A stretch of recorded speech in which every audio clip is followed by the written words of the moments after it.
ఈ రాత్రి మనము దినవృత్తాంతముల 2వ గ్రంథము 17వ అధ్యాయము 18వ అధ్యాయము ఆ అధ్యాయంలో ఉన్నటువంటి ఒక భక్తుని గురించి, రాజుని గురించి మనం ధ్యానం చేసుకోవడానికి మనం ప్రయత్నం చేద్దాం. ఆయన గారి పేరు యెహోషాపాతు. 17వ అధ్యాయము 1వ వచనం చదువుకొని ప్రార్థన చేసుకుని మనం కార్యక్రమంలోనికి ముందుకు వెళ్తామండి. చదువుతామా? 17వ అధ్యాయము 1వ వచనం. 2వ దినవృత్తాంతముల గ్రంథము 17వ అధ్యాయము 1వ వచనాన్ని మనం చదువుతామండి. తర్వాత అతనికి బదులుగా అతని కుమారుడైన యెహోషాపాతు రాజై ఇశ్రాయేలీయులు తన మీదకు రాకుండా తన రాజ్యమును బలపరుచుకొనెను. చిన్ని ప్రార్థన చేసుకుందామండి. ప్రేమల తండ్రి, కృపల దేవాందములోనైనా ఈ రాత్రి పాటలతో మిమ్మల్ని స్తుతించడానికి కృపనిచ్చారు. నైనా మిమ్మల్ని ఆరాధించడానికి కృపనిచ్చారు తండ్రి. మరొకసారి మీ లేఖన భాగంలోనికి వెళ్తుండగా చదవబడిన లేఖన భాగాన్ని విరిచి వడ్డించండి. నీ బిడ్డలమైన మేము మా జీవితంలో ఈ అధ్యాయంలో నుంచి నేను ప్రభువా యెహోషాపాతు యొక్క జీవితాన్ని మేము తెలుసుకోవడానికి, ఆ జీవితంలో ఉన్నటువంటి నేను ప్రభువా మంచి చెడులను మేము గ్రహించుకొని మా జీవితంలో కూడా ప్రభువా మేలుకరంగా నడుచుకోవడానికి కావలసినటువంటి పాఠాలు ఈ రాత్రి నేర్చుకోవడానికి కృప చూపించండి. చదవబడిన లేఖన భాగాన్ని విరిచి వడ్డించండి. నైనా నీ బిడ్డలమైన మమ్మల్ని ప్రభువా జ్ఞాపకం చేసుకొని వినగల చెవులు, గ్రహింపగల హృదయం, అంగీకరించే మనసు, ఆనందించే ఆత్మను దయచేయండి. అటు రీతిగా నిలబడిన దాసుని వరకు పరచండి. ఈ దాసుడు ఒట్టువాడు మట్టువాడు తండ్రి, అరికాలు మొదలుకొని అన్నిటి వరకు కూడా మీ ఆత్మ స్వాధీనంలో ఉంచుకోండి. నీ దాసునికి బోరగా మీరే ఉండి మాట్లాడి నీ బిడ్డలమైన మమ్మల్ని అందరినీ ప్రభునైనా మీ ఆత్మ చేత సంధించమని ఈ సమయాన్ని, స్థలాన్ని మీ చేతులకు అప్పగించుకుంటూ యేసయ్య నామమును అడిగి వేడుకొనుచున్నాము తండ్రి, ఆమేన్. ప్రియ దేని బిడ్డలారా, యెహోషాపాతు గురించి పరిశుద్ధ గ్రంథంలో శ్రేష్టమైన విషయాలు దేవుడు వ్రాయించి ఉంచారు. యెహోషాపాతు యోధా దేశమునకు రాజు అయినట్టుగా ఈ వాక్య భాగమును బట్టి మనం చూస్తున్నాం. 16వ అధ్యాయంలో కూడా మనం జ్ఞాపకం చేసుకుంటే యెహోషాపాతు యొక్క తండ్రిని మనం ఇక్కడ జ్ఞాపకం చేసుకుంటాం. ఇక్కడ తర్వాత యెహోషాపాతు తండ్రి చనిపోయిన తర్వాత రాజుగా అభిషేకింపబడి రాజ్యాన్ని పరిపాలిస్తున్న సందర్భంలో ఈ లేఖన భాగంలో 17వ అధ్యాయం 1వ వచనంలో మనం చదువుకున్నాం. ప్రియమైన బిడ్డలారా, రాజు అయిన తర్వాత యెహోషాపాతు ఇశ్రాయేలు తన మీదకి రాకుండా, ఎవరండి? ఇశ్రాయేలు తన మీదకి రాకుండా తన రాజ్యమును బలపరుచుకొనెను. ఇక్కడ ఒక విషయాన్ని మీకు జ్ఞాపకం చేస్తాను. యోధా రాజు, ఇశ్రాయేలు రాజులు. యోధా రాజులు ఉన్నారు, ఇశ్రాయేలు రాజులు కూడా ఉన్నారు. అసలు దేవుని బిడ్డలు పరిపాలించినటువంటి రాజుల గ్రంథంలో ఒకటే ఒక రాజ్యం ఉండాలి, ఇశ్రాయేలు రాజ్యం. అది ఇశ్రాయేలు జనాన్ని పరిపాలించే రాజ్యం ఇశ్రాయేలు రాజ్యం. మరి యోధా రాజ్యం ఎక్కడి నుంచి వచ్చింది? యోధా రాజ్యం ఎక్కడి నుంచి వచ్చిందంటే మొట్టమొదటిగా పరిపాలించినటువంటి 3 రాజులు. మొదటి రాజు ఎవరు ఇశ్రాయేలు జనాంగానికి? సౌలు గారు మొట్టమొదటి రాజు. 2వ రాజు దావీదు. 3వ రాజు సొలొమోను. ఈ 3 రాజులు ఇశ్రాయేలు రాజుల జాబితాలో ఉన్నటువంటి వారు. ఈ 3 రాజులు 120 సంవత్సరాలు వారు పరిపాలించి 120 సంవత్సరాల తర్వాత 3 రాజులు చనిపోయిన తర్వాత ఇశ్రాయేలు రాజ్యము 2 ముక్కలుగా విడిపోయింది. ఇశ్రాయేలు రాజ్యం 2 ముక్కలుగా విడిపోయిన తర్వాత, 2 భాగాలు అయిపోయిన తర్వాత మొదటి భాగం ఇశ్రాయేలు రాజ్యంగానే ఉండిపోయింది. విడిపోయినటువంటి భాగానికి యోధా రాజ్యం అని పేరును వారు ప్రకటించినట్టుగా మనం చూస్తున్నాం.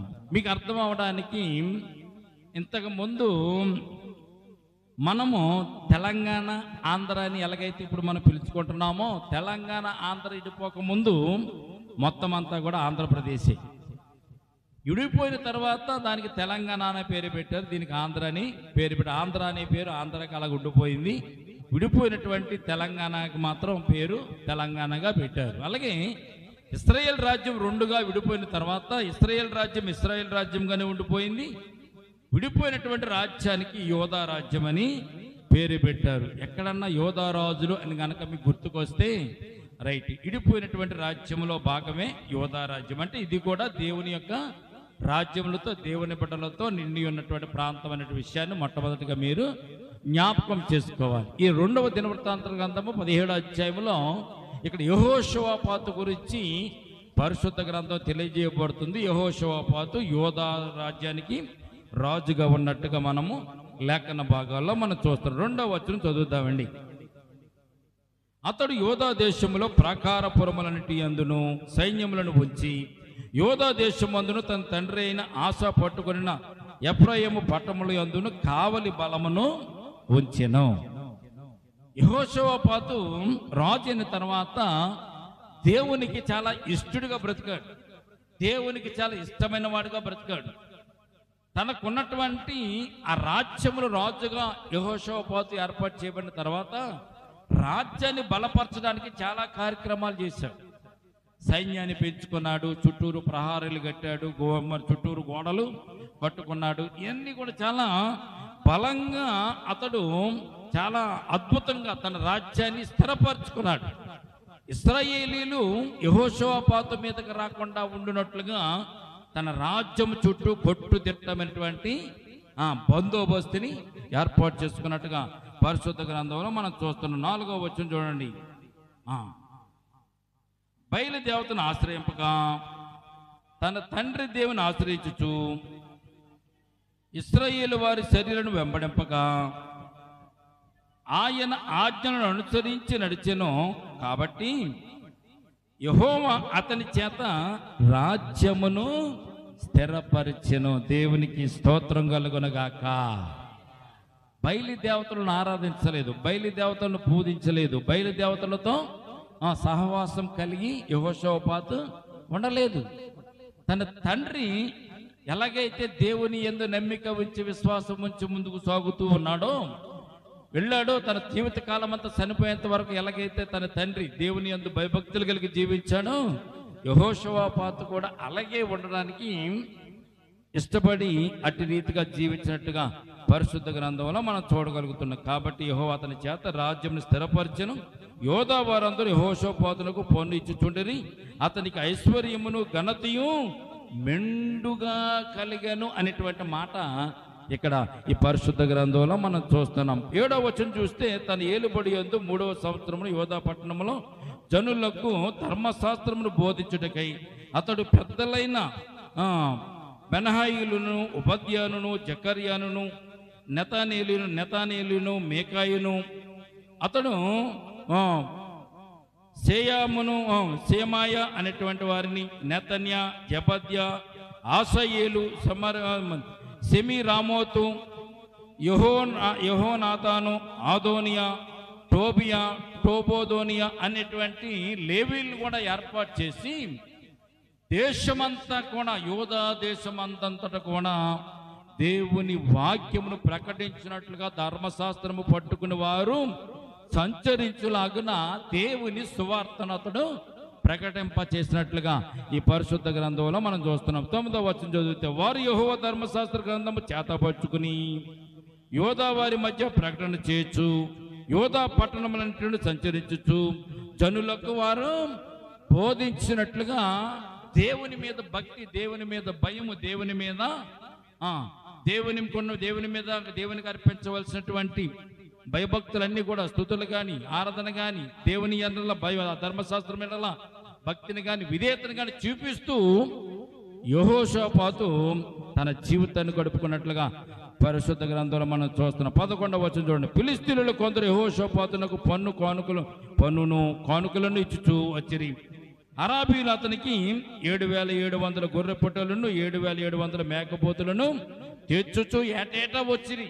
అంటే దేవుడు యెహోషువపాతును చాలా అత్యధికంగా ఆశీర్వదించి దీవించి యెహోషాపాతు రాజ్యమును స్థిరపరిచి బలపరిచినట్లుగా పరిశుద్ధ గ్రంథంలో మనము చూడగలుగుతున్నాం. ప్రియమైన బిడ్డలారా, 18వ వచనం చదువుతామండి. 18వ వచనం.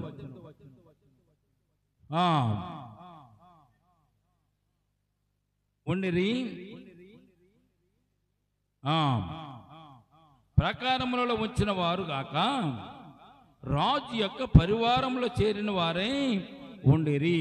ఈ యెహోషాపాతుకున్నటువంటి సైన్యం గురించి 12వ వచనం, 14వ వచనం, 13వ వచనం, 15వ వచనంలో తెలియజేస్తూ ఉంటారు. ప్రియమైన బిడ్డలారా, ఎంతమంది సైన్యం ఉందో, ఎంతమంది సైన్యాన్ని సమకూర్చుకున్నాడో, ఎంత బలమైనటువంటి సైన్యాన్ని సమకూర్చుకొని దేవుని ఆశీర్వాదాలతో, మరి ముఖ్యంగా ఇక్కడ చెప్పుకోవాల్సిన విషయం ఏంటంటే, దేవుడు అత్యధికంగా యెహోషాపాతును ఆశీర్వదించాడు. ఆశీర్వదించినటువంటి ఆశీర్వాదాన్ని బట్టి యెహోషాపాతు కూడా వర్ధిల్లుతూ వస్తున్నటువంటి సందర్భాన్ని 17వ అధ్యాయం అంతా కూడా యెహోషాపాతు యొక్క దేవుడు దీవించిన విధానము, దేవుని చేత ఆశీర్వదింపబడేటువంటి విధానాన్ని 17వ అధ్యాయాన్ని మనము చూడగలుగుతున్నాం. దేవునికి స్తోత్రం కలుగునుగాక.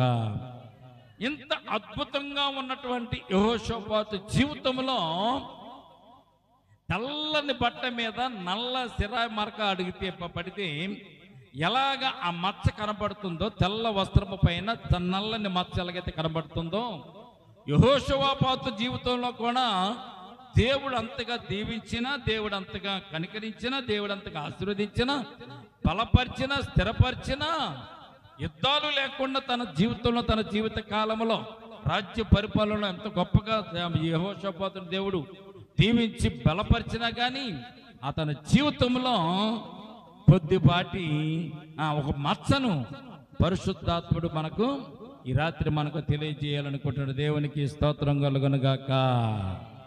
ఎంత అద్భుతంగా జరుగుతున్నటువంటి యెహోషాపాతు యొక్క జీవితంలోనికి ఒక ఆయన అడుగుపెట్టినట్లుగా పరిశుద్ధ గ్రంథంలో చూస్తున్నాం. 18వ అధ్యాయము మొదటి వచనాన్ని మనం చదువుదాం. 18వ అధ్యాయం మొదటి వచనం చూస్తే, తనకు ఐశ్వర్యము ఘనతయు అధికముగా కలిగిన తరువాత యెహోషాపాతు ఆహాబుతో 1000 మందిను. ఇక్కడ వచ్చింది అంతా ఎంతండి? ఏం చేశాడంటే దేవుడు తనకు ఐశ్వర్యం ఇచ్చాడు, ఘనత ఇచ్చాడు. అధికంగా తనకు ఉన్నటువంటి ఐశ్వర్య ఘనతలను బట్టి యెహోషాపాతు అత్యధికంగా దీవించబడిపోయాడు. దీవించబడిన తర్వాత యెహోషాపాతు ఎవరితో బియ్యముందాడేంటండి? ఎవరితో అన్న రాయబడిందండి? ఆహాబుతో బియ్యముందెను అని రాయబడింది ఇక్కడ. ప్రియమైన బిడ్డలారా, ఆహాబు ఎవరంటే దేవునికి వ్యతిరేకంగా జీవించేటటువంటి ఒక రాజు, ఇశ్రాయేలు రాజు. అతడు ఇశ్రాయేలు రాజే. ఇశ్రాయేలు రాజు అయిన తర్వాత ఆహాబు ఏం చేశాడంటే యెజబెలును ప్రేమించి యెజబెలును పెళ్లి చేసుకున్నాడు. యెజబెలు ఎవరు? అన్య జాతుల నుంచి వచ్చినటువంటి ఒక స్త్రీ యెజబెలు. యెజబెలును ఆహాబు పెళ్లి చేసుకోకూడదు. ఇశ్రాయేలు రాజ్యం మీద రాజుగా ఉన్నాడు, దేవుడు రాజుగా చేశాడు కనుక ఇశ్రాయేలు రాజుగా ఉన్నటువంటి ఆహాబు యెజబెలును పెళ్లి చేసుకునేటువంటి అవసరత లేదు కనుక పొరుగు దేశంలో ఉన్నటువంటి ఈ యొక్క మరి యెజబెలును ప్రేమించి పెళ్లి చేసుకుని ఆమెను రాణిగా చేసుకుని తీసుకుని వచ్చాడు. ఆమె తీసుకుని వచ్చేటప్పుడు ఆమె ఒక్కతే రాలేదు తన రాజ్యంలో నుంచి. ఏం చేసిందో తెలుసండి? ఈ బయలు దేవతలను, అషేరా దేవతలను, కూడా దేవతలను తెచ్చుకుంది. ఆ దేవతలకు పూజలు చేసేటటువంటి ప్రవక్తను కూడా, పూజారులను కూడా, బయలు దేవతలను, బయలు అషేరా దేవతలను పూజించే వారిని కూడా తీసుకుని కూడా వచ్చింది. ఎంతమంది తీసుకొచ్చింది?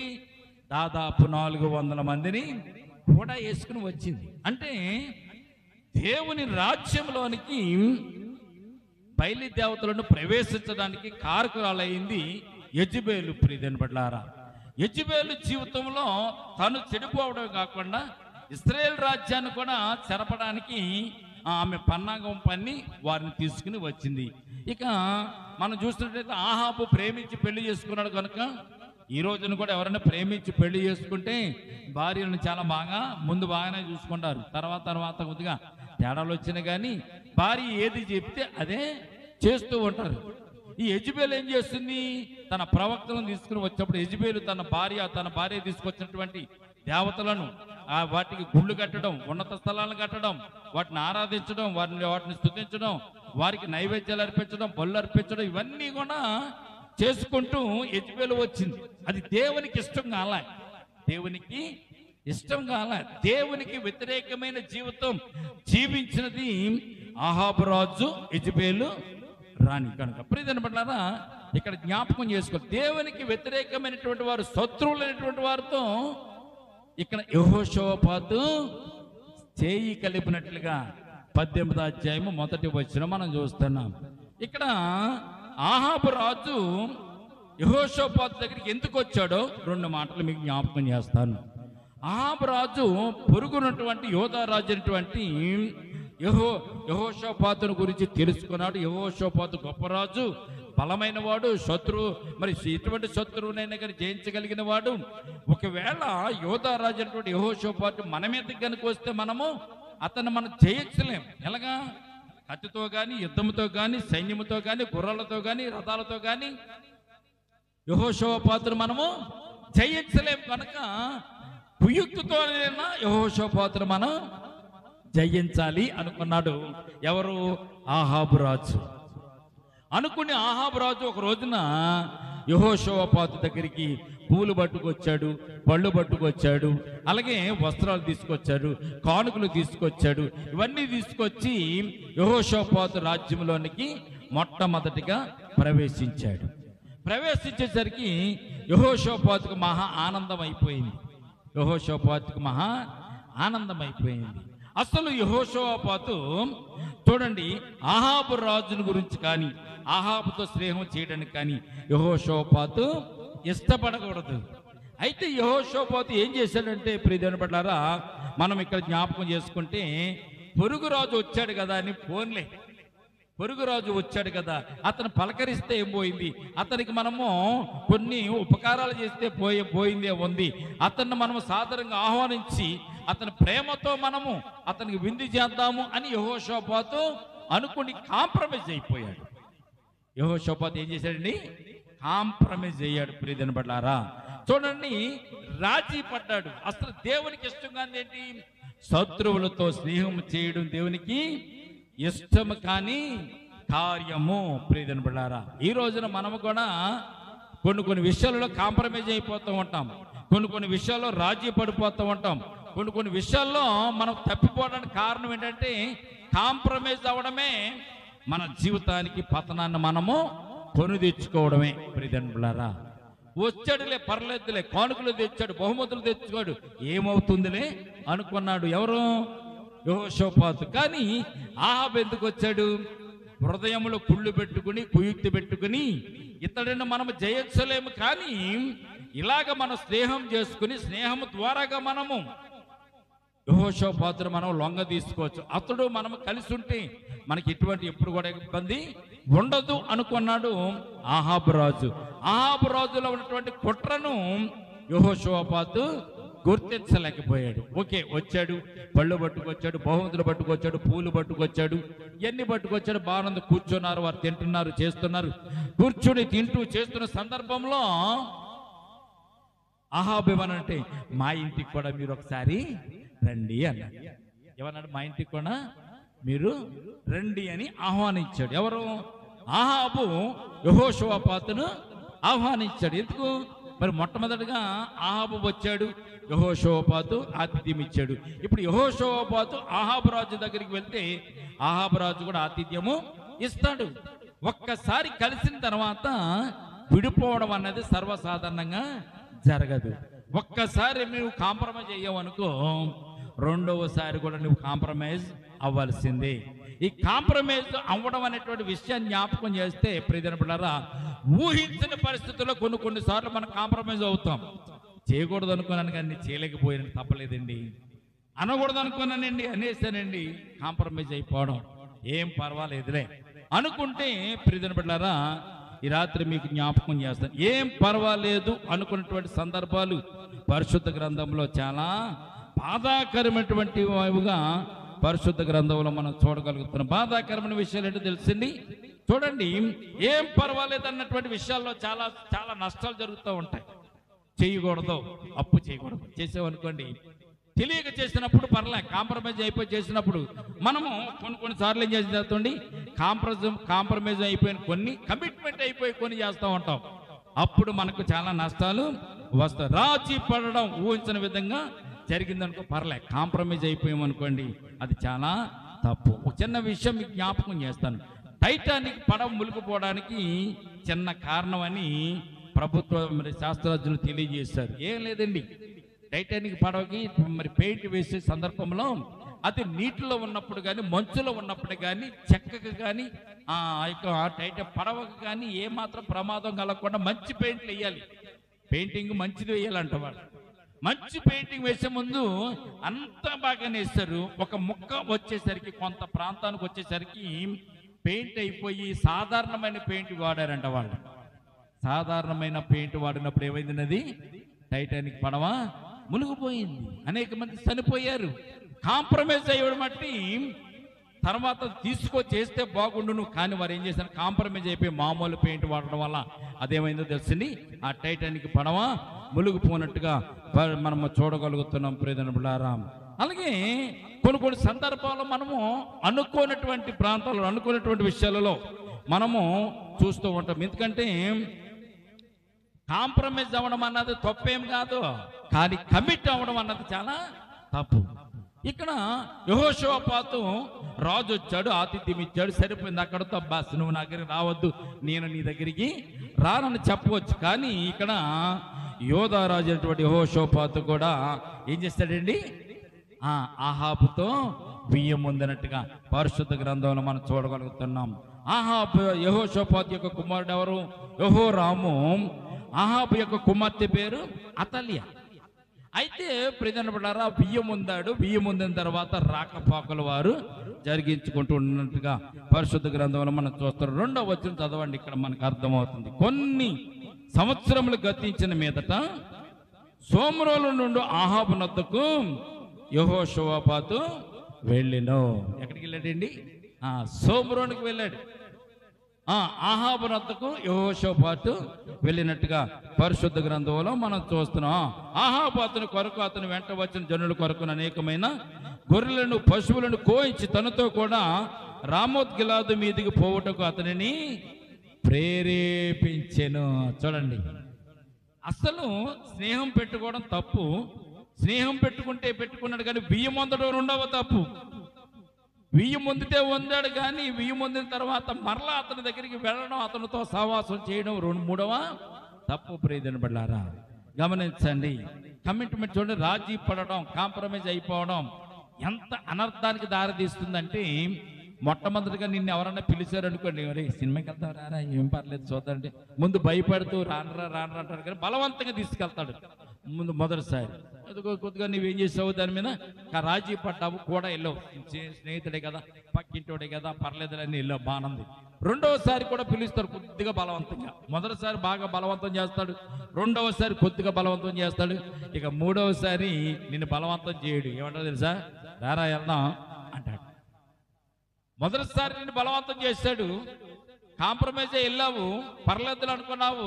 2వసారి కొద్దిగా బలవంతం చేశాడు, 3వసారికి బలవంతం చేయడు, రారా వెళ్దాం అంటాడు. అంతే. అంటే అర్థం ఏమిటి, మీరిద్దరూ బాగా కలిసిపోయారు, కమిట్మెంట్ అయిపోయారు.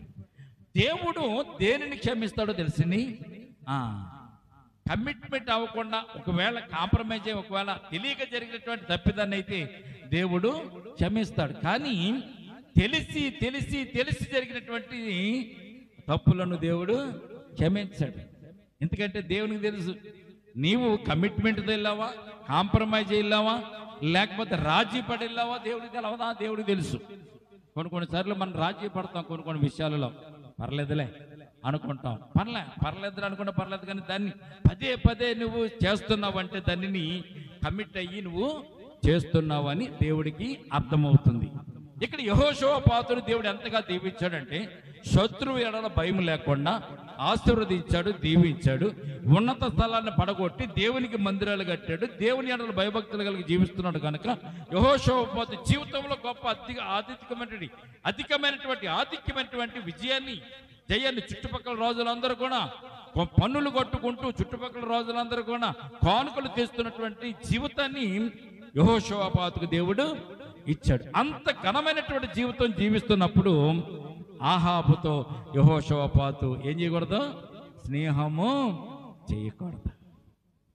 ఈ రాత్రి మీకు జ్ఞాపకం చేస్తాను ప్రియమైన బిడ్డలారా, మనం చేసేటటువంటి స్నేహాలు, మనం జీవించే జీవితాలు, మనం బ్రతుకుతున్న బ్రతుకులు, దేవునికి ఇష్టం కాని వారి చెడు స్నేహాల దగ్గరికి మనము వెళ్ళకూడదు అనేటువంటి సత్యం మనకు తెలియజేస్తుంది. అందుకే మొదటి కీర్తనలో అదే రాయబడి ఉంటుంది.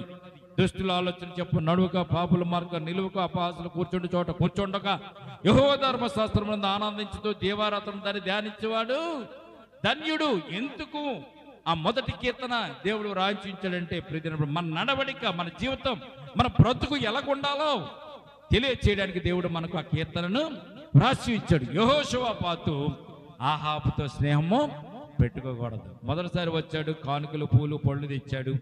రెండోసారి వచ్చాడు, నా కుమార్తెని కుమార్ని నా కుమార్తెకి ఇస్తావన్నాడు, వెయ్యి ముందన్నాడు. మూడోసారి యెహోషాపాతు ఆహాబు దగ్గరికి పయనమై వెళ్తున్నట్టుగా పరిశుద్ధ గ్రంథంలో మనం చూస్తున్నాం. చూడండి, 2వ వచనంలో మనం చూస్తే, కొన్ని సంవత్సరాలు గడిచిన మీదట సోమరోన్లో నుండి ఆహాబునొద్దకు యెహోషాపాతు పోయిను.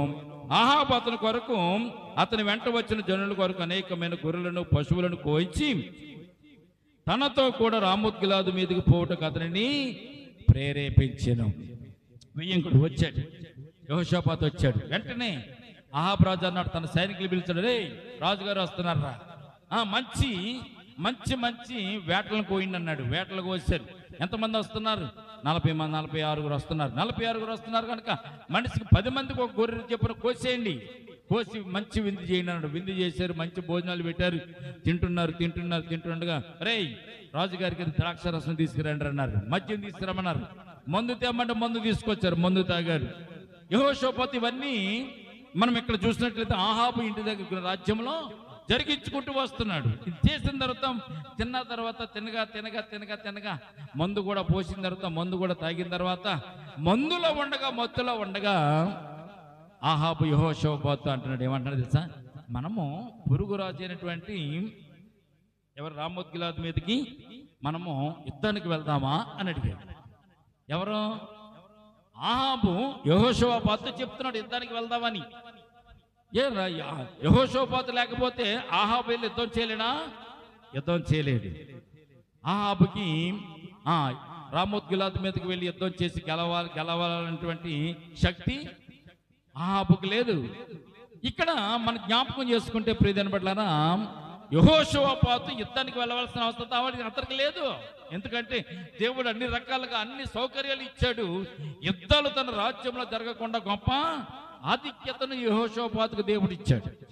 కనుక చెడు స్నేహం చేస్తున్నప్పుడు, చెడు ప్రవర్తన ఉన్నప్పుడు, చెడు స్నేహంతో వచ్చిన నష్టాలు కష్టాలు చాలా ఆశ్చర్యంగా ఉంటుంది. అప్పుడు ఈ మందు మీద ఉన్నప్పుడు, విందు చేస్తున్నప్పుడు, భోజనాలు చేస్తూ మందు తాగుతున్న సందర్భంలో అడిగినటువంటి ప్రశ్నకు యెహోషాపాతు చెప్పిన సమాధానం ఒక్కసారి మనం జ్ఞాపకం చేసుకుంటే, మనుషులు మనం కూడా అప్పుడప్పుడు వారు చేసినటువంటి విందులను బట్టి, వారు చూపించిన బహుమతులు బట్టి, వారు చూపించిన ప్రేమను బట్టి కొన్నిసార్లు తప్పును కూడా మనము ఆటంకం లేకుండా చేస్తాము అనేటువంటి విషయాన్ని ఇక్కడ మనం జ్ఞాపకం చేసుకోవాలి. చదవండి ఇక్కడ ఇప్పుడు 3వ వచనం.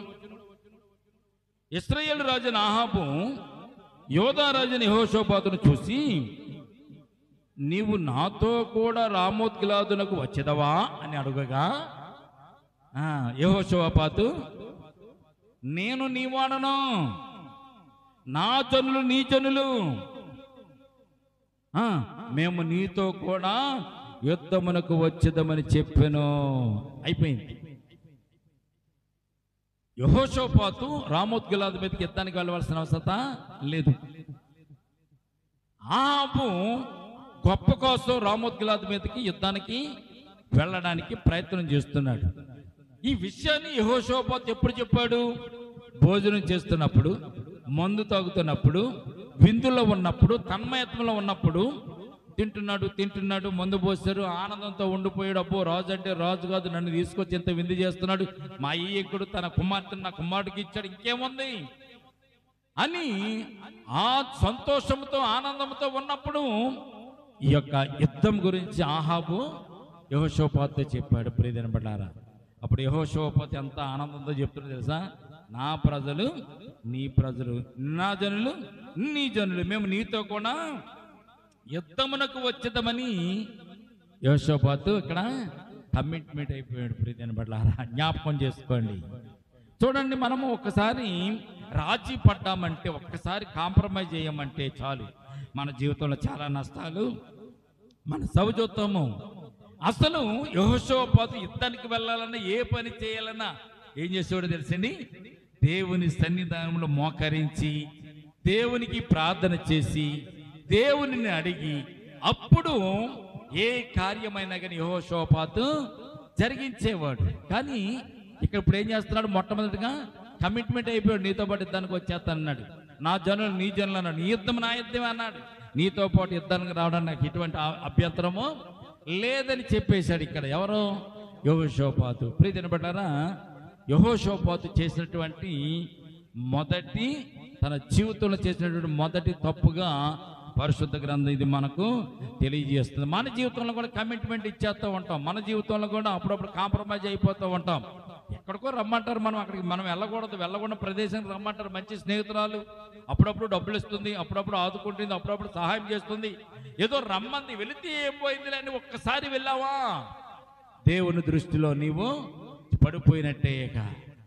ఈ రాత్రి యెహోషాపాతు యొక్క జీవితం ఎంత శ్రేష్టమైన జీవితం. 17వ అధ్యాయం ఇంటికి వెళ్ళిన తర్వాత చదవండి. ఎంత ఆశీర్వదించాడు దేవుడు, ఎంత కృప చూపించాడు. కానీ ఇక్కడ ఆహాబుతో స్నేహం చేశాడు.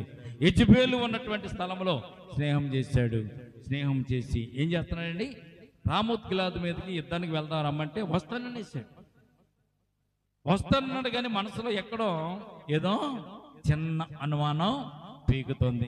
చెప్తామైతే చెప్పేశాను, వస్తానంటే వచ్చేస్తానన్నాను, కానీ ఇది కరెక్టా, ఇది నిజమా, ఇలా నేను చెయ్యొచ్చా అని అప్పుడు ఆలోచన చేసి, అప్పుడు ఇక్కడ ఒక మాట ఇక్కడ తెలియజేస్తున్నట్టుగా 4వ వచనంలో మనం చూస్తున్నాం. చదవండి 4వ వచనం. అంతకుముందు కమిట్మెంట్ అయిపోయాడు, కమిట్మెంట్ ఇచ్చేసాడు. ఇచ్చేసిన తర్వాత 4వ వచనంలో ఇక్కడ ఒక మాట, మరి యెహోషాపాతు ఇశ్రాయేలు రాజుతో, నేడు యెహోవా యొద్ద సంగతి విచారణ చేయుదము రండనగా. ఇశ్రాయేలు రాజు 400 మంది ప్రవక్తలను సమకూర్చి, నేను రామోత్ గిలాదు మీదకి యుద్ధమునకు పోవుదునా మానుదునని వారిని అడిగాను. అందుకు వారు, పొమ్ము, దేవుడు రాజు చేతికి దాన్ని అప్పగించునని చెప్పిరి. చూడండి 5వ వచనంలో మనం చూస్తే, మనము దేవుని యొద్ద విచారణ చేద్దాం. ఎవరి యొద్ద అన్నాడు? యెహోషాపాతు దేవుని యొద్ద విచారణ చేద్దామన్నాడు. వెంటనే ఇక్కడ మనం ఆహాబుకు భయమేసింది. ఆహాబుకి ఏం భయమేసింది? మన దగ్గర ఉన్నది మామూలు ప్రవక్తలు. ఎవరో? యెజెబెలు తీసుకొచ్చినటువంటి ప్రవక్తలు, విగ్రహారాధన చేసేటువంటి ప్రవక్తలు. దేవుని ప్రవక్తలు ఇక్కడ మనకు లేరు. ఇక్కడ యెహోషాపాతు ఏమన్నాడు?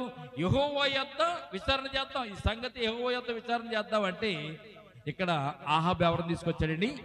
బయలు ప్రవక్తలను 400 మందిని తీసుకొచ్చేసాడు. అంతే. ఎవరినండి? బయలు ప్రవక్తలు 400 మందిని తీసుకొచ్చి 400 మందితో కూడా ప్రవచనాలు చెప్పించుకున్నాడు. ఈ రోజున ప్రవచనాలు చెప్పడంలో 2 విషయాలు ఉంటాయి. ఒకటి దేవుడు మాట్లాడేటువంటి ప్రవచనం ఉంటుంది, రెండవది దెయ్యం మాట్లాడే ప్రవచనం కూడా ఉంటుంది.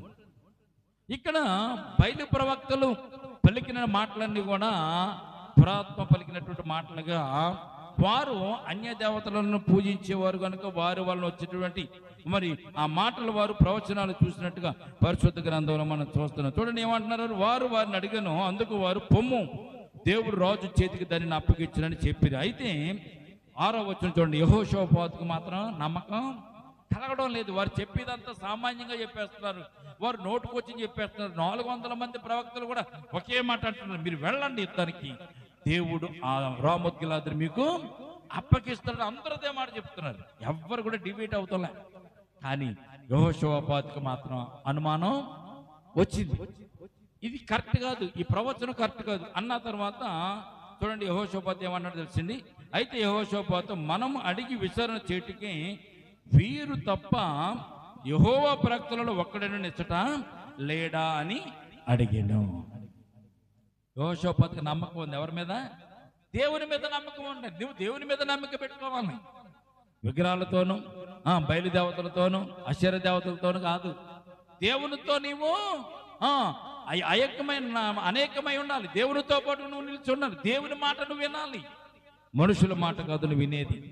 ఈ 400 ప్రవక్తలు కూడా మనుషులు చెప్పే మాటలాగా ఉన్నాయి, కానీ యెహోవా సంబంధించిన వారు ఎవరు లేరు ఇక్కడ అని ఇక్కడ యెహోషాపాతు అడుగుతున్నట్టుగా మనం చూస్తున్నాం. విచారణ చేయటకు వీరు తప్ప యెహోవా ప్రవక్తలు ఒక్కడనే లేడా, యెహోవా ప్రవక్తలు ఒక్కడు కూడా లేడా అని అనేసరికి అహాబు రాజుకి కొద్దిగా అనుమానం వచ్చి, నాతో రాడేమో, నాతో స్నేహం తగ్గొట్టుకుంటాడేమో, ఎందుకు వచ్చింది యెహోవా ప్రవక్తను కానీ తీసుకొస్తే బాగుండును అని అప్పుడు ఇశ్రాయేలు రాజు ఒక మాట్లాడుతున్నాడు. 7వ వచనం చూడండి ఒకసారి.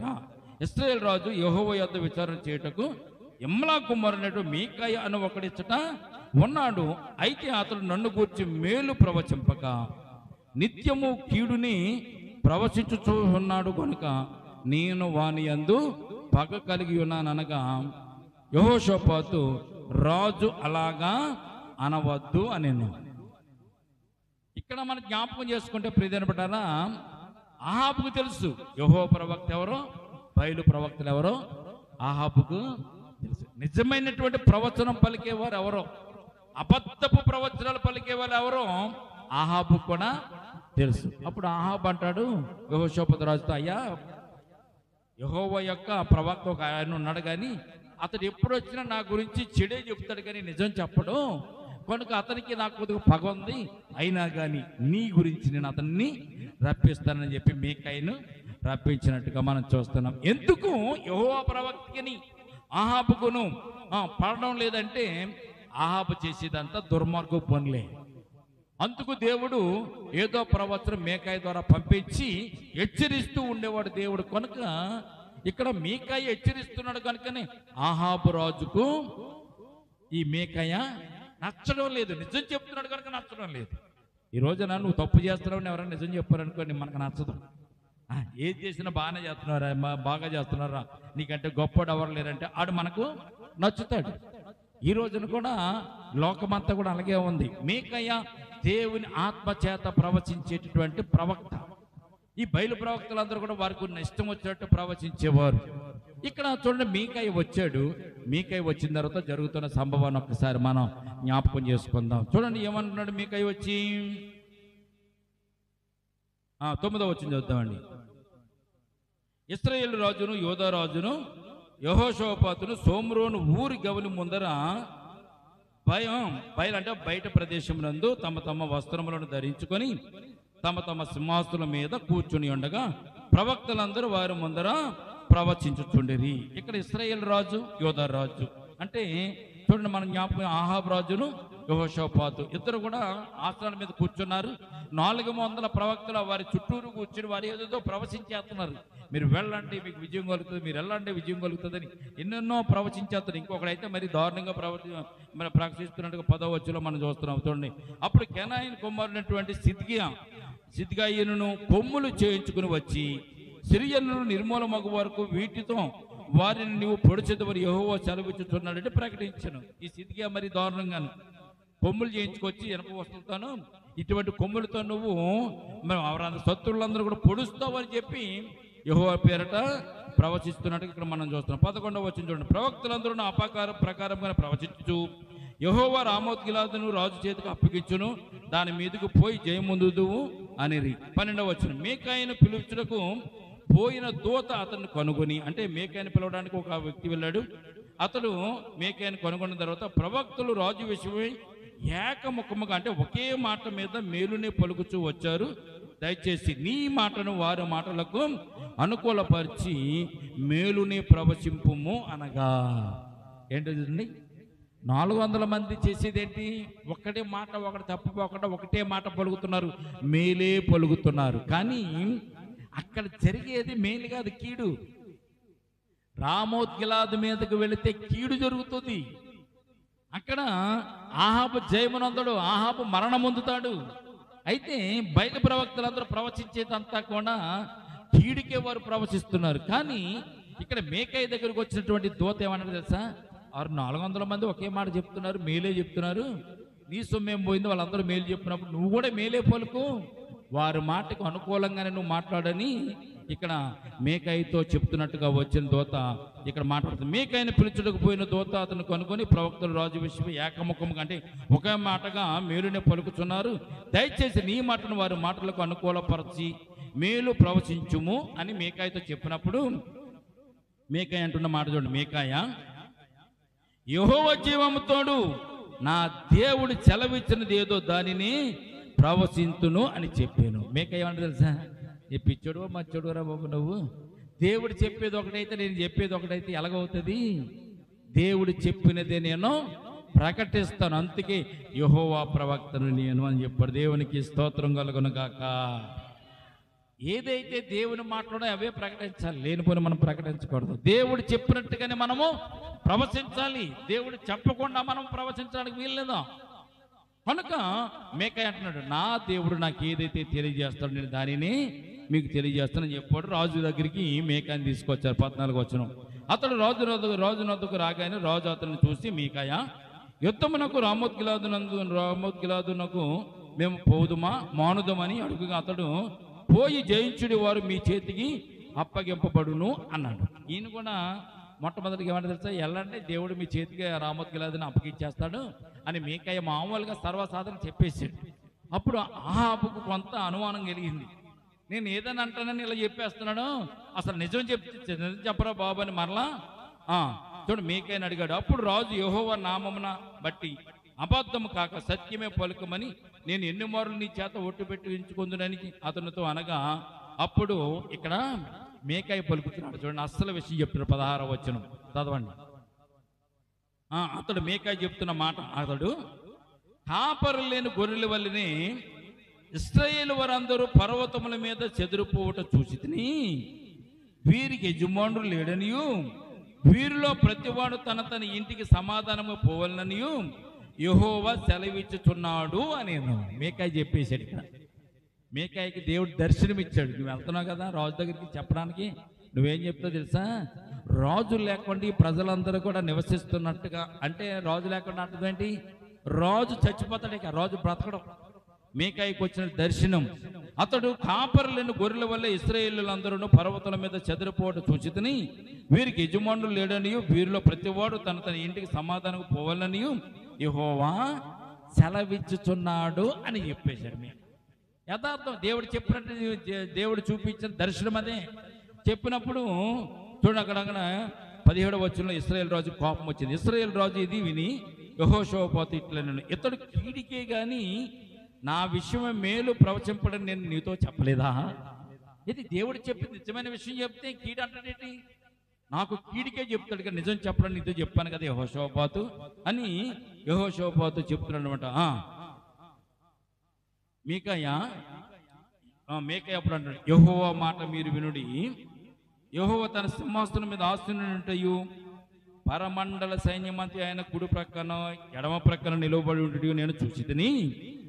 ఇశ్రాయేలు రాజు ఆహాబు రామోత్గిలాదు మీదకి పోయి, అంటే పడిపోనట్లు, అంటే ఓడిపోనట్లు ఎవడు అతడు ప్రేరేపించడని యెహోవా అడుగగా, ఒకడు ఈ విధంగా ఇంకొకడు ఆ విధంగా ప్రత్యుత్తరం ఇచ్చిరి. అప్పుడు ఒక ఆత్మ వచ్చి యెహోవా ఎదుట నిలబడి, నేను అతడు ప్రేరేపించదని చెప్పగా, యెహోవా దేని చేత ప్రేరేపిస్తావని అడిగినప్పుడు అందుకు ఆత్మ, నేను బయలుదేరి అతని ప్రవక్తలందరి నోటను అబద్ధములోను ఆత్మగా ఉందినని చెప్పగా, యెహోవా నీవు అతను ప్రేరేపించి జయంతువు పోయి ఆ ప్రకారమే చేయమని సెలవిచ్చాను. ఇక్కడ మీకాయ దర్శనం చెప్తున్నాడు. మీకాయ రాజుతో చెప్తున్నాడు, నేను చెప్పేది నా కోసం ఎత్తడం మేలు పలకడం కీడే పలుకుతాడు చెప్తున్నాడు కదా అని యెహోషాపాతుతో చెప్పినప్పుడు మీకాయ అంటున్నాడు, లేదు లేదు, నేను చెప్పేదంతా కూడా సత్యము, దేవుడు నాకు ఇచ్చిన దర్శనము. నేను దర్శనంలో చూస్తుండగా పరలోకంలో దేవుడు సింహాసనాసనుడై ఉండగా అనేక మంది దూతలు ఆయన దగ్గర ఉన్నప్పుడు మరి ఆహాబు రామోత్గిలాదు మీదకి వెళ్ళి పడిపోనట్లుగా అతన్ని ఎవరు ప్రేరేపిస్తారంటే ఒక ఆత్మ వచ్చి నేను ప్రేరేపిస్తానని చెప్పి నిలబడింది. ఎలాగ ప్రేరేపిస్తామంటే 400 మంది ప్రవక్తల ద్వారా అబద్ధమును చెప్పించి ఆహాబును రామోత్గిలాదు మీదకి పంపిస్తాను, రామోత్ గిలాదులో అహాబు చనిపోతాడు అని ఆ దూత చెప్పడం నేను విన్నాను. ఆ దూత ప్రకారమే జరుగుతుందని ఇక్కడ మీకాయ అతనిని చెప్పినప్పుడు రాజుగారికి కోపం వచ్చి రాజుగారి దగ్గర ఉన్న ఒకళ్ళు లేచి మీకాయని చెంప మీద కొడతారు. చెంప మీద కొట్టి నిన్ను కొట్టినటువంటి ఆత్మ ఎక్కడికి వెళ్ళిపోయిందో చెప్పు అని వారు మీకాయను దూషిస్తారు. మీకాయ దేవుని ప్రవక్త, దేవునికి స్తోత్రం కలుగునుగాక. ప్రియమైన బిడ్డలారా, ఇక్కడ మనం జ్ఞాపకం చేసుకుంటే 22వ వచనం, యెహోవా నీ ప్రవక్తలకు నీ వీరి నోట అబద్ధములాడు ఆత్మను ఉంచి ఉన్నాడు, యెహోవా నీ మీద కీడు పలికించి ఉన్నాడని చెప్పిన. అప్పుడు కెనాయి కుమారుడైన సిద్కియా దగ్గరకు వచ్చి మీకాయను చెంప మీద కొట్టి, నీతో మాట్లాడుటకు యెహోవా ఆత్మ నా వద్ద నుండి ఏ మార్గమున పోయినో అనెను. అందుకు మీకాయ, తాగుటికే నీవు లోపలికి గదిలోనికి పోయి తోక్కున్నప్పుడు వెతుకులాడుతున్నప్పుడు ఆత్మ ఎక్కడికి పోయిందో తెలుస్తుంది, కంగారు పడకు. ఏమన్నాడు తెలుసా మీకాయ? ఇది జరిగిన తర్వాత యుద్ధంలో మీరందరూ ఓడిపోయి దోకుంటారు, పారిపోయి ఒక గదిలోకి వెళ్ళి దోకున్న తర్వాత అప్పుడు నీకు తెలుస్తుంది అన్నాడు మీకాయ. ప్రియమైన బిడ్డ, రాజు అప్పుడు ఏమన్నాడు తెలిసింది ప్రియమైన బిడ్డలారా? అప్పుడు ఇశ్రాయేలు రాజు పట్టణాధిపతి అయిన ఆమోను నత్తుకుడు రాజు కుమారుడైనటువంటి యోవాషు నత్తుకును మీరు మీకాయని తీసుకుని పోయి వారితో రాజు మీకు ఇచ్చిన సెలవు ఇదే ఎనుడి, నేను సురక్షితంగా తిరిగి వచ్చే వరకు వీరిని చెరలో పెట్టి క్లేశన్న పానములు ఇయుడి. అంటే క్లేశన్న పానములు అంటే కొద్దిగా ఆహారం, కొద్దిగా పారి, చచ్చి సావకుండా బతకకుండా ఉన్నట్లుగా ఆహారం ఇయుడి అని చెప్పాడు. అప్పుడు మీక ఇట్లా, నీవు సురక్షితము తిరిగి వచ్చిన ఎడల యెహోవా నా ద్వారా పలకలేదని చెప్పి సమస్త జనులారా ఆలకించుడి అని. అంతటా ఇశ్రాయేలు రాజును యోధా రాజును యెహోషాపాతు రామోత్ గిలాదు మీదకి యుద్ధమునకు వెళ్ళేది. దేవుని మాట వినలేదు, ప్రవక్త మాట వినలేదు, వీరు యుద్ధానికి వెళ్ళిపోయారు. ఆఖరికి అబద్ధ ప్రవక్తలు చెప్పినటువంటి మాట బట్టి వీరు యుద్ధానికి వెళ్ళారు. చూడండి, గమనించండి, రామోత్ గిలాదు మీదకి యుద్ధానికి వెళ్ళడానికి కారణమేమి లేదు, వెళ్ళడానికి కారణం లేదు. కానీ యెహోషాపాతు బలమైన రాజు కనుక, బలమైన రాజు దగ్గర సైన్యం ఉంది కనుక ఆ సైన్యం అతను తీసుకెళ్లి రామోత్ గిలాదుని జయించి రామోత్ గిలాదులో తన జెండా ఎగరేయాలని అహాబు కుట్ర పన్నాడు. అంతే. ప్రియమైన బిడ్డలారా, ఈ రాత్రి మన జీవితంలో దేవుడు చెప్పిన మాట వినాలి. దేవుడు చెప్పిన మాట వినకుంటే ఎలాగుంటుందో ఈ పరిశుద్ధ గ్రంథంలో ఆఖరి విషయాలు మనం చూస్తే మనకు అర్థం అవుతుంది. మీకు క్లుప్తంగా మీకు తెలియజేస్తాను. వీరిద్దరు యుద్ధానికి వెళ్ళారు. యుద్ధానికి వెళ్ళిన తర్వాత మధ్యదారిలో అహాబు యెహోషాపాతు అన్నాడు, మన ఇద్దరం రాజులు కదా, మన ఇద్దరం రాజు బట్టలు వేసుకుని వెళ్తే వారు కన్ఫ్యూజ్ అవుతారు, అందుకు వాస్తవాన్ని నేను మారువేషం వేసుకుంటాను. ఎవరో అహాబు అంటున్న మాట, నేను మారువేషం వేసుకుంటాను, నువ్వు రాజు వస్త్రాలు కట్టుకుని సైనికుల ముందు నువ్వు నడిస్తే యుద్ధం చేస్తుండగా నీతో యుద్ధం చేస్తే వాడు నేను చోట నుంచి వారిని జయిస్తాను, కొడతాను అని చెప్పి మారువేషం వేసుకుని అహాబు యుద్ధంలోనికి ప్రవేశించాడు. చూడండి ఎంత కుయుక్తం. చనిపోతే యెహోషాపాతే సరిపోతాడు, ఆయన బాగానే ఉంటాడు, క్షేమంగా ఉంటాడు. అదే కదా కోరిక అంతా కూడా. యెహోషాపాతు చాలా దేవుని అంత భయభక్తులు కలిగిన వాడు కనుక, దేవుని కోపదల ఉంది కనుక యెహోషాపాతు ఎప్పుడు కూడా దేవునిని ఆరాధించుకునేవాడే. యెహోషాపాతు ఈ మాటలు నమ్మేశాడు. ఎందుకంటే వియ్యంకుడు, అతని ఎలా ప్రేమానురాగాలు పొందుకున్నవాడు, స్నేహం కలుపుకున్నవాడు, కమిట్మెంట్ అయిపోయాడు. ఇక రాజీ పడ్డాడు, కాంప్రమైజ్ అయిపోయాడు, కమిట్మెంట్ అయిపోయాడు. ఇక యుద్ధానికి వెళ్ళక తప్పలేదు, యుద్ధానికి వెళ్ళిపోయిన తర్వాత అక్కడ మనం చూసినట్టు రామోత్ గిలాదు రాజులు సైనికులందరూ కూడా ఇతడే రాజు అనుకుని యెహోషాపాతును ముట్టడించేశాడు. అయితే అహాబు ఏం చేస్తున్నాడు? మారు వేషంలో యుద్ధంలో రణరంగంలో ఉన్నాడు. ఎప్పుడైతే రాజులందరూ కూడా యెహోషాపాతును చుట్టుముట్టినప్పుడు అతను కేకలు వేయడం మొదలుపెట్టారు. ఏం చేశారు? కేకలు వేయడం మొదలుపెట్టాడు. చూడండి 31వ వచనం, కాక యెహోషాపాతు కనబడుతున్న రాజాధిపతులు అతను ఇశ్రాయేలు రాజు అనుకుని యుద్ధము చేయటకు అతను చుట్టుకొని, కానీ యెహోషాపాతు మొరపెట్టినందున యెహోవా అతని సహాయము చేసిన. దేవునికి స్తోత్రం కలుగునుగాక. యుద్ధంలో చిక్కుబడ్డాడు. యుద్ధంలో అందరూ కూడా యెహోషాపాతును ముట్టడించేశారు. ముట్టడించినా కానీ దేవుడు ఆ శ్రమల కాలంలో, ఇబ్బందుల కాలంలో యెహోషాపాతును దేవుడు జ్ఞాపకం చేసుకున్నాడు. వెంటనే యెహోషాపాతు మొర్రపెట్టినందున, అంటే ప్రార్థన చేసినందున, యుద్ధంలో కూడా శ్రమల కాలంలో, ఇరుకుల కాలంలో, ఇబ్బందుల కాలంలో ప్రార్థన చేస్తున్నాడు. అక్కడ మొర్రపెట్టాడు. మొర్రపెడితే దేవుడు చూసి వెంటనే అతనికి సహాయం చేసిన దేవుడు అతని యొద్ద నుండి వారిని తొలగిపోనట్టు చేసిన. ఎలా తొలగిపోతే ఇది రాజు కాదురా, ఇది ఇశ్రాయేల్ రాజు కాదు, యోధరాజు, ఇతని మీద కాదు మన యుద్ధం. ఎవరి మీద?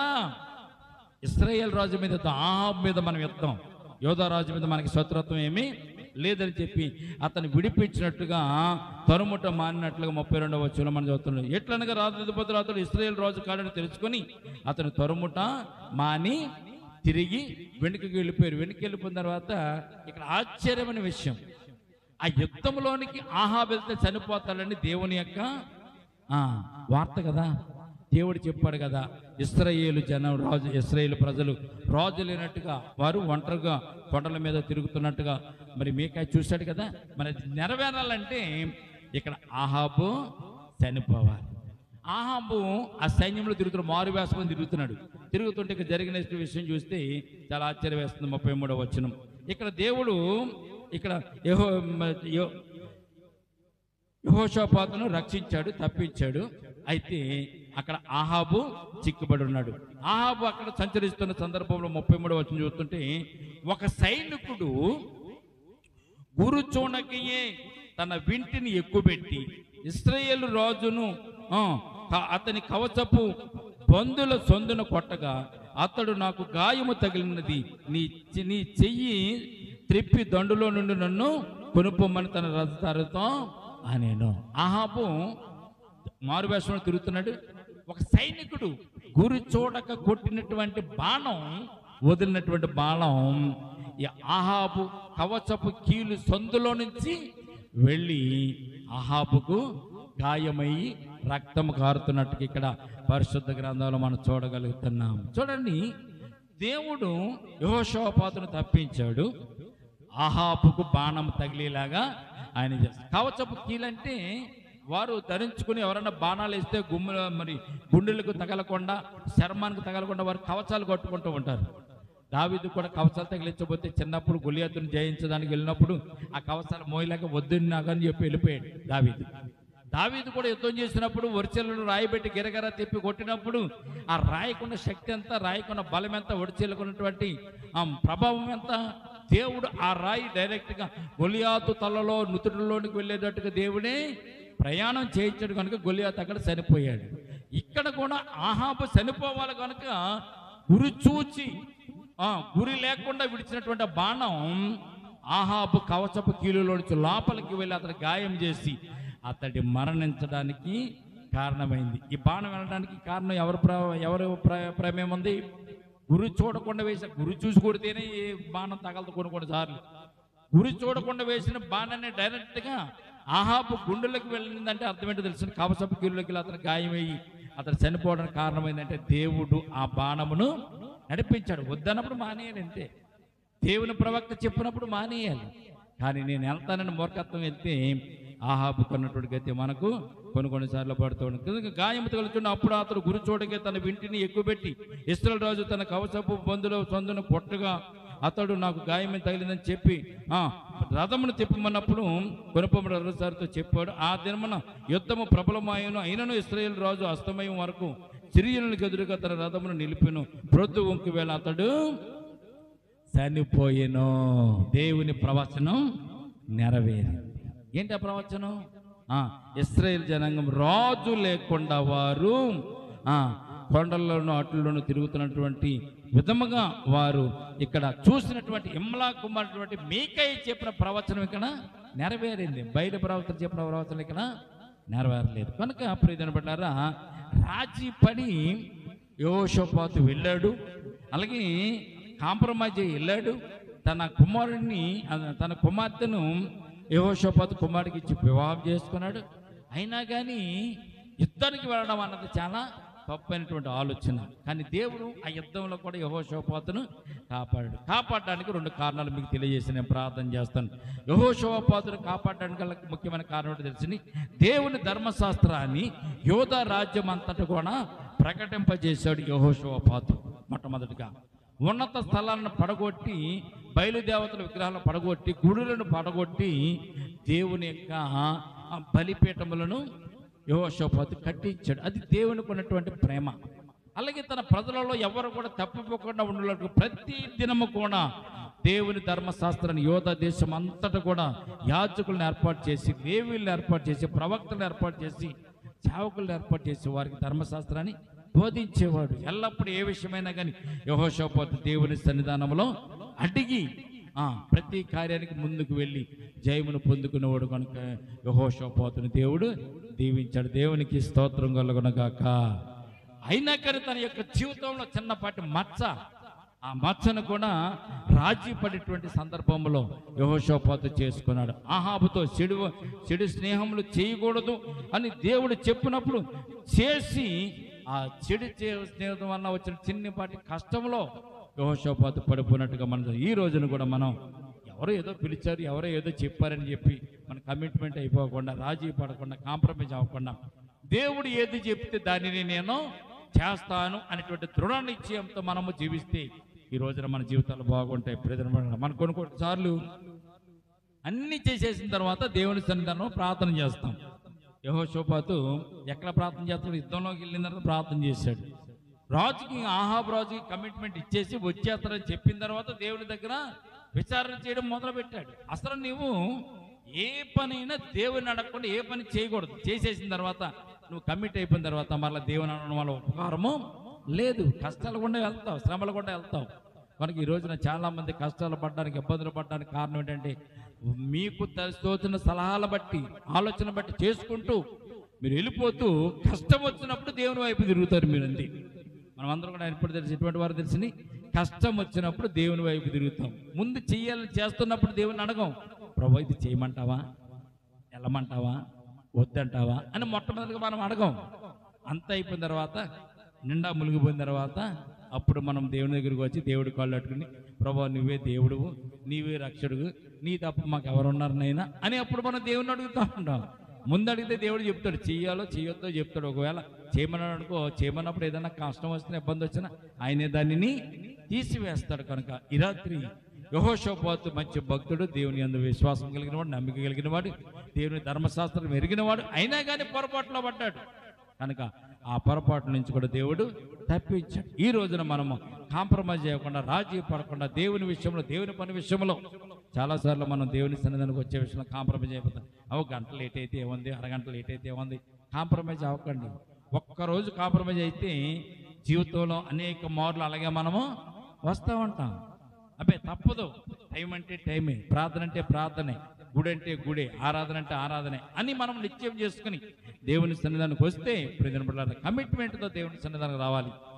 వెళ్ళాము వచ్చామనుకుంటే కాదండి, కమిట్మెంట్తో రావాలి. నేను వెళ్ళాలి, నేను చెయ్యాలి, అట్టి రీతిగా దేవుని ఆశీస్సులు పొందాలని కోరుకుంటూ ఈ రాత్రి యెహోషాపాతుని దీవించిన దేవుడు మనల్ని కూడా దీవించాలని తెలియజేసుకుంటూ ఈ కొద్ది మాటలు దేవుడు దీవించాలని ప్రార్థన చేసుకుందాం. ప్రేమల తండ్రి, కృపల దేవందమనైనా శనివారపు ప్రార్థన కొడుకులో ప్రభునైనా మీరు మాతో ఉండి మమ్మల్ని నడిపించినందుకు స్తోత్రాలు.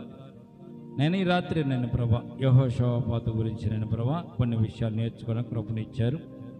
యెహోషాపాతును మీరు ఎంతగానో దీవించారు, ఎంతగానో ఆశీర్వదించారు తండ్రి. అయినా కానీ దేవా యెహోషాపాతు ప్రభా అహాబుతో స్నేహం చేసి, అహాబుతో స్నేహం పెట్టుకుని ప్రభా తన జీవితంలో ప్రభా నడవకూడని ప్రాంతాలకి, నడవకూడని ప్రదేశాలకు వెళ్ళినట్టుగా నీవు లేఖన భాగాల్లో మేము చూస్తున్నాం తండ్రి. ఈ రాత్రి ప్రభునైనా యెహోషాపాతు చేసినటువంటి చిన్ని తప్పిదమునైనా యెహోషాపాతు ప్రభా రాజీ పడడం, కాంప్రమైజ్ అవ్వడం అనేటువంటి ప్రభా తప్పిదములో ప్రభా తన జీవితంలో కొద్దిపాటి మచ్చను తెచ్చుకున్నాడు తండ్రి.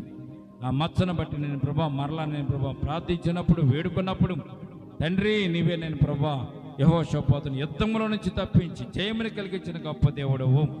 భూయుక్తితో కుట్రతో ప్రభా అహాబు చేసినటువంటి ఆ పన్నాగాన్ని ప్రభునైనా మరలా అహాబు తల మీదకే ప్రభా మీరు తెప్పించినైనా అహాబును ప్రభు రామోత్గిలాదులోని ప్రభునైనా నశింపజేసిన గొప్ప దేవుడు.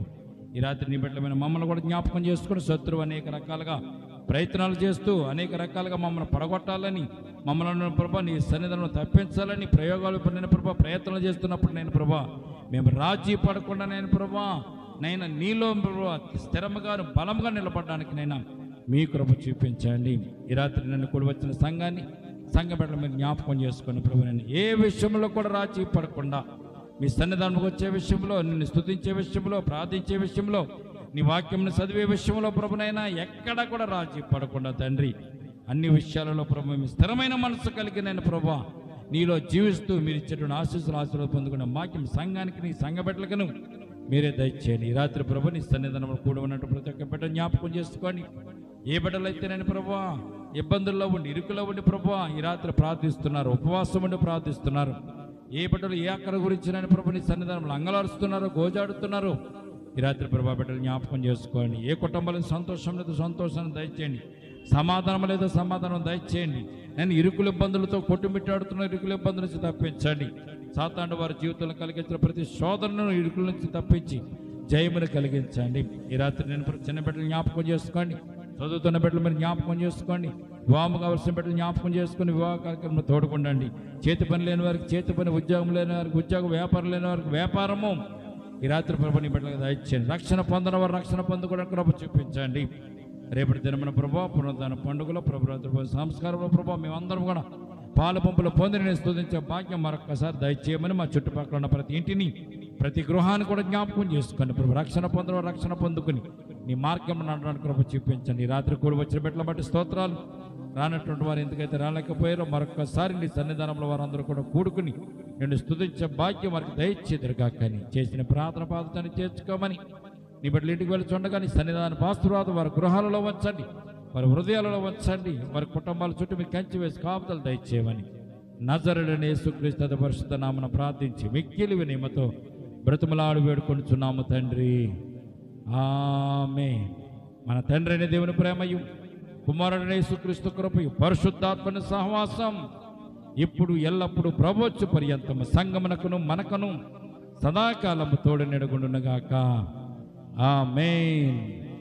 యేసు రక్తమే చెవి, ప్రభేసు రక్తమే చెవి, యేసు నామమున సంపూర్ణ విజయం కలుగునగాక. ఆమేన్. ఆమేన్.